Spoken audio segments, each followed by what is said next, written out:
Hola, buenas tardes, buenos días, queridos alumnos y alumnas, ¿cómo estáis? Espero que estéis bien.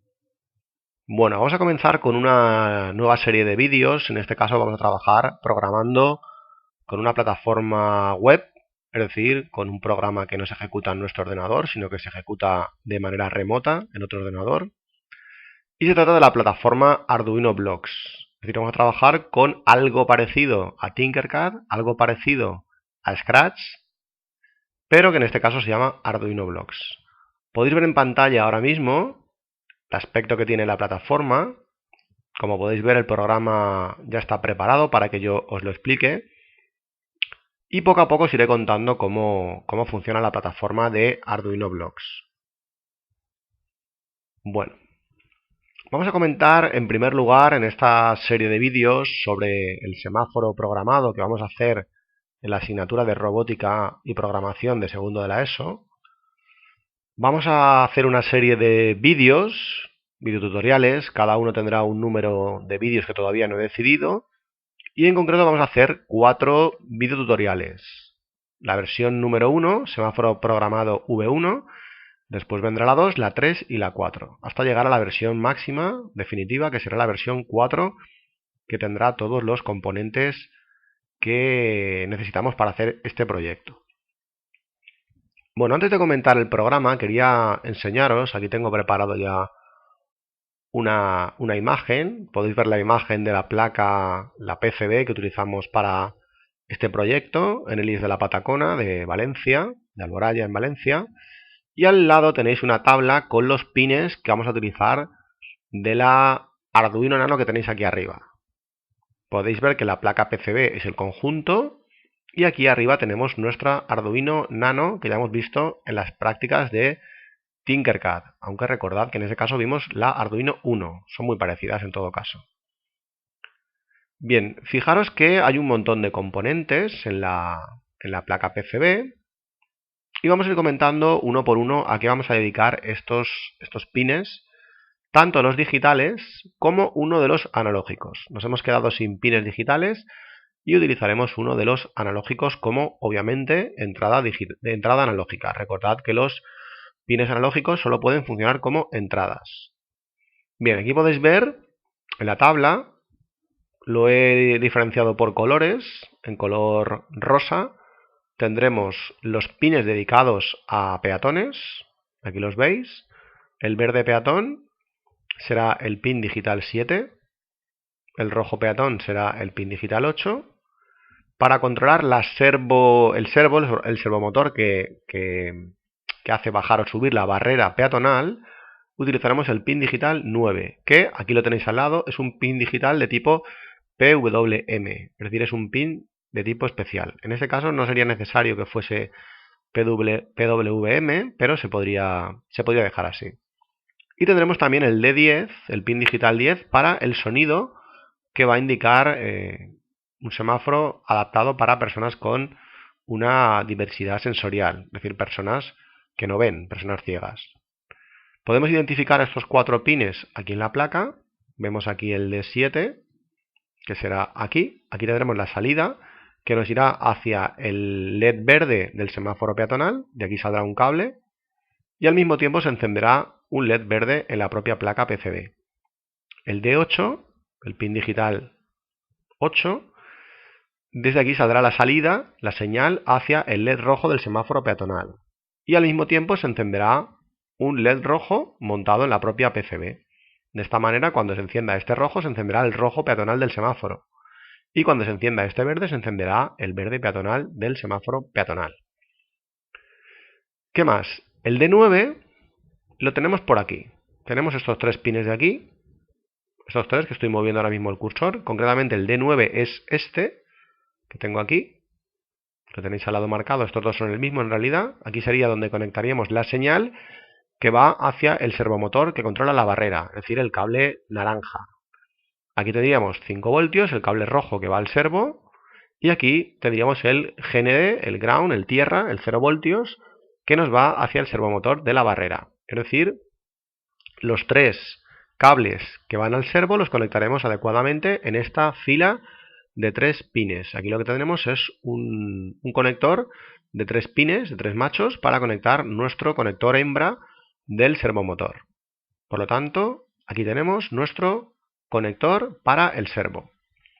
Nos falta, para acabar con el peatón, el tema peatonal, el D10. Hemos dicho que será para el zumbador, que va a hacer una serie de sonidos intermitentes que indicarán a una persona invidente, a una persona ciega, que el LED verde peatonal está encendido, y en el momento que se acerque el momento del cambio de verde a rojo, el zumbador hará su sonido con una frecuencia más rápida, de manera que el peatón sepa que tiene que apresurarse. El D10 lo tenemos aquí. Tenemos aquí, justo donde tengo ahora mismo la mano del cursor. Aquí está la salida que irá hacia el positivo del zumbador. Y tendrá que volver un cable del zumbador que nos vendrá a GND. El del centro no es necesario, se queda libre. Necesitamos 5 voltios porque la propia señal ya va a alimentar el zumbador. Utilizaremos estos dos. El cable que saldrá hacia el zumbador y el cable que regresará negro del zumbador. Pasamos ahora a los pines, todos digitales, podemos verlos, de 3, de 5, de 12 y de 13, que serán para el tráfico rodado, para el tráfico de coches. El D3 lo utilizaremos, vamos a comenzar mejor por el 12 y el 13. El 12 será el rojo tráfico, aquí lo tenemos. El 12, de aquí saldrá un cable hacia el LED rojo del semáforo de coches. Y al mismo tiempo se encenderá este LED rojo de control en la placa, igual que pasaba con este LED rojo de control que estaba en paralelo al D8. El D13 será para el verde de tráfico, saldrá de aquí un cable hacia el LED verde del semáforo de coches y de la misma manera se encenderá un LED verde en la propia placa PCB. D3 y D5 van a encenderse siempre a la vez. D3 será un pin de salida, aquí lo tenemos, aquí tenemos puesto ya el conector macho, para salir hacia el LED amarillo que tendremos en el semáforo. Es decir, las salidas hacia el semáforo de coches serán el cable que sale de D12, el cable que sale de D13 y el cable que sale de D3, porque este será el ámbar. Y al mismo tiempo, para que tengamos un control de cuándo está encendido el LED ámbar del semáforo de coches, tendremos un LED amarillo de control que estará en la propia placa PCB. Hemos tenido que utilizar un LED que teníamos por aquí, un pin digital, perdón, que teníamos por aquí en la placa, sin utilizar, y concretamente será el D5, al cual hemos añadido una resistencia de apoyo que es esta. Cada uno de los 5 LEDs que veis, bueno, en realidad son 6, que está el blanco de power, lógicamente debe llevar su correspondiente resistencia de apoyo. Por ejemplo, este de aquí tiene su resistencia aquí de 220. El verde la tiene aquí. El rojo la tiene aquí. Estos de aquí, el rojo la tiene aquí. El verde la tiene aquí en este lado. Y finalmente el blanquito de power la tiene aquí. Tenemos 6 LEDs y por tanto 6 resistencias de apoyo a dichos LEDs. Una para cada LED.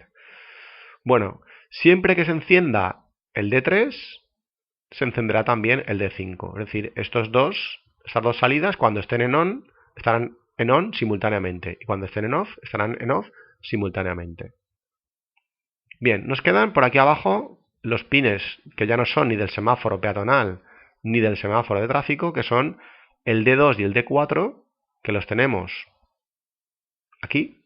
Aquí tenemos D2, aquí. Y aquí tenemos D4 al lado. Tenemos una salida de 5 voltios y una salida de GND, de tierra, y de aquí saldrán los 4 cables que nos van al módulo de ultrasonidos, al sensor de proximidad. Con él vamos a detectar de forma automática si hay un peatón o no hay un peatón en la zona cercana a la barrera. No será necesario utilizar siempre el pulsador. Tendremos un doble sistema de detectar si una persona quiere cruzar. O bien que esa persona pulse el correspondiente pulsador que está para ello, o bien imaginad una persona que no puede pulsar, una persona con una diversidad funcional, una persona en silla de ruedas, una persona con una discapacidad en los brazos y no puede pulsar el pulsador. Entonces el sistema automáticamente la va a detectar con el sensor de ultrasonidos y activará el proceso, activará el programa para que empiece la secuencia de funcionamiento de los dos semáforos con el zumbador, la barrera, etc. Bien, entonces, lo que decía, el D2 y el D4, el D2 será el trigger, que es el gatillo, la traducción literal al inglés, donde manda una señal hacia posibles obstáculos que puedan haber delante del sensor de ultrasonidos. Y el D4 será el eco, que es el que recoge la señal enviada y dependiendo del tiempo transcurrido entre que ha salido del trigger y ha regresado al eco, determina si hay un obstáculo o no lo hay. En este caso no sería un obstáculo, sería una persona que quiere cruzar. Por último, como nos habíamos quedado ya sin pines digitales, puesto que veréis que no está el 6, por ejemplo, pero se había utilizado para otra cosa que no voy a comentar en este vídeo, el 6 y el 11 eran los que quedaban, pero se han utilizado en esta PCB para otra cosa y no los podemos utilizar. Bueno, no pasa nada, utilizaremos uno de tipo analógico, que será precisamente el A0, aquí lo tenemos, el A0, que lo tenéis aquí arriba, A0, con su correspondiente 5 voltios y con su correspondiente GND. Bien, utilizaremos A0 para la señal que viene del pulsador. El pulsador sirve para que un peatón pueda activarlo, dicho pulsador, para indicar al sistema, al programa que desea cruzar. Ya vimos en las prácticas de Tinkercad que siempre que montemos un pulsador es necesario también hacer una instalación de apoyo con una resistencia. Entonces veremos que justo al lado del pulsador montaremos la resistencia y hasta esa zona del pulsador llegarán tres cables, el cable de señal de pulsador activado, el cable de positivo y el cable de tierra. Bien, en este vídeo hemos explicado, por tanto, todos los pines que vamos a utilizar en la placa. Vamos a volver ya al programa, una vez dicho esto, para que lo veáis por una segunda vez. Y ya en el segundo vídeo de este Mark 1, de esta versión 1 del semáforo programado, vamos a empezar a comentar ya lo que sería el propio programa.